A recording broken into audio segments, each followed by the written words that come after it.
Barangay Ginebra, Raffy Reyes mga bro kinuha na bilang backup big man at RJ Abarrientos inaasahan breakout season. So maraming ang naging kritiko si RJ Abarrientos last season mga bro. Nagiging liability kasi siya sa depensa minsan lalo na kapag malalaking gwardya na ang kanyang katapat. Hindi rin consistent ang kanyang scoring dahil minsan wala nga itong naitatalang puntos.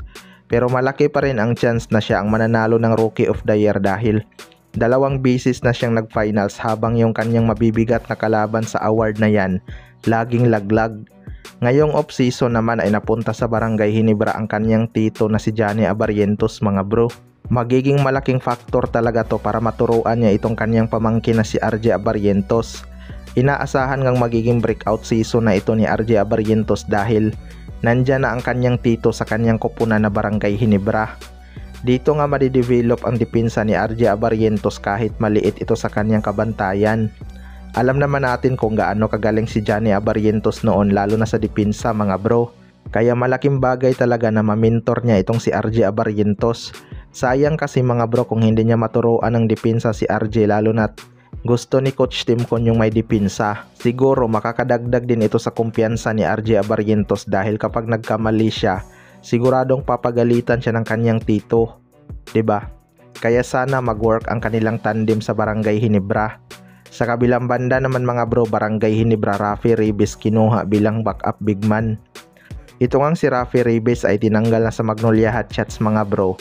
Matapos kumalat ang balitang mas mabuti na lang daw na magretiro siya kapag si L.A. Tenorio ang kanilang coach at si L.A. pa daw mismo ang kanyang tuturuan. Nagulat nga si Raffy Reyes noong nalaman niya ang balitang yan mga bro dahil hindi nga daw yan totoo. Wala nga daw siyang sinasabi na masama tungkol kay L.A. Tenorio at yan nga ang kanyang gustong linawin sa nasabing coach na si L.A. Tenorio. Matatandaan din na nag-try out itong si Raffy Reyes sa Converge mga bro, pero malabo ngang mabigyan siya ng spot dito dahil may edad na rin talaga siya.